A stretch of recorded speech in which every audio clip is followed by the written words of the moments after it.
going on, guys? This is Chris from Fight Frequency, and this is a vlog that I've been meaning to do for a long time now. I just really haven't got around to it, and I kind of wanted to get away from vlogging for a little bit.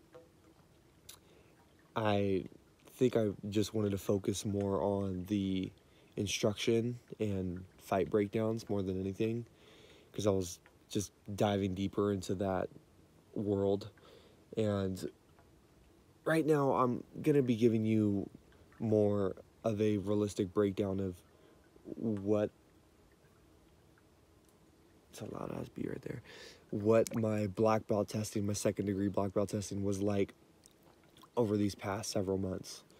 So for starters, what is the curriculum? Because we have a curriculum at Freestyle Martial Arts that we have to follow and progress in, and the first one is Thai boxing pad work.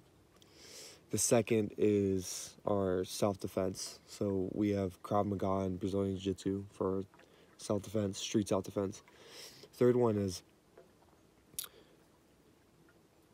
pads, so knowing how to feed pads, knowing how to hit pads, and sparring. Fourth one is kicking, and your fourth one is forms. A lot of it's Taekwondo based. I would say 50% of our curriculum is Taekwondo based or more. So we really have a lot of traditional kicking in there, traditional forms, and knowing those is something that's more on the top priority. Now, where does that fit in with other training in terms of Muay Thai training and striking in terms of boxing and all that? Well, I found that when I combined the Taekwondo element to the Muay Thai, or even like Taekwondo, Muay Thai, and starting to learn more like boxing, more in-depth boxing, it really helped my game out in ways that you can't really do unless you've been practicing for a while. What do I mean by that? So traditional Taekwondo kicking, you have a lot of circular angles that you're cutting with your kicks. And then also the footwork is a little bit different when you're in that really wide stance, that really wide bladed stance. So it's cool to transfer between both of those, especially in competition. I found a lot of success with that. So that might be something you want to look into, maybe blending in a little bit of Taekwondo into your striking background. Now, when this test got started, I was introduced, even before, like a couple months before this test got started, I was introduced to kickboxing events. So my friend called them PKBs, point kickboxing matches. They're also called IKF, kickboxing events, kickboxing tournaments. And what is that? It's semi-contact kickboxing bouts that you can place yourself in to really see where you're at. So semi-contact, you're not getting knocked out, which is a really, really good thing. You can get a lot of experience, and it's fully padded. So you got headgear, shin guards, and all that stuff. Now, I really started branching out to other schools when I found out about this, or I became more interested in it, just because I wanted to really prepare myself for it. My very first match, I won, and then my second match took place around the time that I was black belt testing. I also won that one, and then I just started doing them more frequently. And it's funny because you could train all you want on like pads and hit the bag. There's a saying where it's like, if you're good at hitting the bag, that means that you're a good boxer when it comes to hitting the bag. When you're good at, feeding focus minutes, or even hitting focus minutes with boxing, Thai pad focus minute, you're good at hitting pads. Now, that doesn't always translate to live rounds, live sparring, live fighting.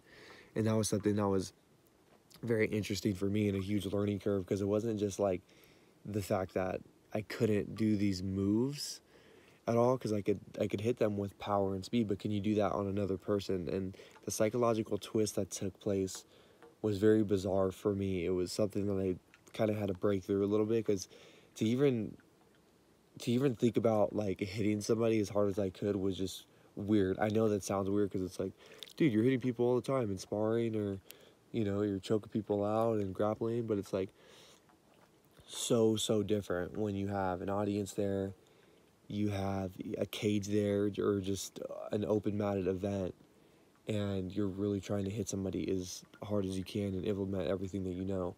Of course, there's technique and there's pacing, and you're slowing down your tempo, you're speeding it up, but for the most part, we're trying to outclass and dominate somebody in a competition. And to me, striking this year has been very different and a huge change and a huge teacher. I say teacher because there is one kickboxing event that I went to, and this is my third kickboxing tournament that I've done. And me and my friend, my student actually, my student did the kickboxing event with me. We went to Santa Cruz, and I didn't take any of my coaches with me, any of my striking coaches. It was just me, him, and my grandparents. And I call up my grandpa like week before. I'm like, hey, you might have to coach me. And he's like, okay, I'll hold your water for you and try to pump you up. And it was funny. We get down there. My first match, I won. And my student was there to give me water and help me and get me all ready. My second match, though, there was a belt on the line. And this is when I'm black belt testing, by the way. So I took a few days off of my black belt test to go down and compete at this event. And the second match hits. And my friend / student is like, dude, we're taking home this belt. He's fairly new. So I think ego is still driving his skill level for the most part. He's about a half a year into it, and he's like, you see that belt? We're taking it home. I'm like, yeah, man, that sounds good. And he's like, no, we're taking home that belt. I'm like, all right. So before we get in there, one of the refs comes up to me. He's like, hey, man, you're going to be going to get somebody pretty experienced. He's going to turn pro in, X amount of days, and he's pretty good. But you're pretty good, too. So, I mean, like, I think it'll be a good match. So I'm like, all right, yeah, let's do it. Anyways, I don't know if it was a zen feeling that I was having before, or me just not taking it too hard, just really stretching out and kind of moving and not doing too much to overexert myself. But I felt way too calm in there. I got in there, I touched gloves with this guy, and got cracked so hard. And the pressure that this dude put on me was unforgettable. Like, I was trying to work my stance, had movement, footwork, and it was just, after the first couple punches, it was like, boom, boom, boom, boom, boom, boom, kick, boom, boom, boom, boom, boom, boom, kick, boom, boom, boom, boom, boom, kick. It was almost like that Dutch kickboxing style, heavy hands with like really nice punching combinations with kicks. And he was taking them to the legs, to the body, to the head, to really put that exclamation point on it. And I found that my clinch game was okay. I didn't really work on it too much up until this point, but it was enough to tie him up, fight inside the knees, fight inside the clinch with knees. And let me take out this gum. He was the first person that ever threw knees to my legs, and I'm like, oh, duh, like, it doesn't always have to be to the body. So I started throwing knees on his leg. I think I swept him at one point within the clinch, and I lost that round, and I lost the next round as well. And that experience as a martial artist was probably one of the best experiences I had the whole test, because really what that showed me was, one, you could get this image in your head about like who you think you are and what you think you know and how good you are. And really, until that's tested and it's pressure tested, what a lot of martial artists call it, pressure testing, like seeing what you know under pressure, how your body responds, it's difficult to gauge where you're at. and there's levels to it. Like, can you hit pads well? Can you do it while you're light sparring? Can you do it hard sparring? Can you compete and see where you're at? Can you compete on another level to see where you're at? And it's not that everything's about competition, but I think competition gives you a huge highlighted focus of where you're at and where you really need to improve. And I think ever since that fight, my game has improved tenfold. So really for me, my black belt testing was a lot of striking competitions. When I say a lot, I think I did like 3 point kickboxing tournaments. The very last one that I did, my 4th kickboxing tournament, I did 4 total, but 3 during my black belt test, if that makes sense. The 3rd one that I did, I went back to back to back fights. So I literally went 2 rounds with one guy, 2 rounds with another guy, 2 rounds with my final opponent, no breaks in between. They just kept moving me on to the next match. And one of the things that I really found from these events is the difference between the 16-ounce gloves, which gives you more room to shell up and work different high guards and all of that. What I found with MMA gloves, because I did a MMA fight this passing February, and I found that I kept with a long guard with MMA gloves, these little tiny subtleties. To me, that was a really important difference to make between the gloves and the sizing to really keep yourself safe. Long guard, meaning your hand is extended from your face, parrying shots, keeping everything outside here, away from your face, away from your body as much as you can, versus gloves. I'm in a little bit more tight. I'm not using the long guard as much, but I think I do if I'm wrapping up the clench. If you don't know what the clench is, it's basically where you wrap your arms around somebody's head to break down their posture and start attacking within that close range, clench range. And so for me to really put myself out in these situations with competition and whatnot, it was crucial to go train with other people to push me outside of the bounds of my home gym and the comfort of my home gym. And that was a really difficult one for me to like implement in my own training. I remember I had this thought where it's like, I'll never train at another school, and I'll figure everything out at my home gym. And though that was a very viable training method for me at the time, it wasn't when I knew I was going to put myself in competition. So what did I do? I already had pretty good stand-up striking skills. I studied in Thailand for about a month last November, and then I've been doing Taekwondo for about like 5 years now. So in boxing in high school, so I have some pretty decent stand-up that I put together, and I could blend in with one another seamlessly. So I took that particular skill set to this MMA school. Shout out to Tonkin Fight Team. And they really helped me hone in my grappling. I'm not saying that I'm like good, but I can hold my own and survive on the ground if it goes there.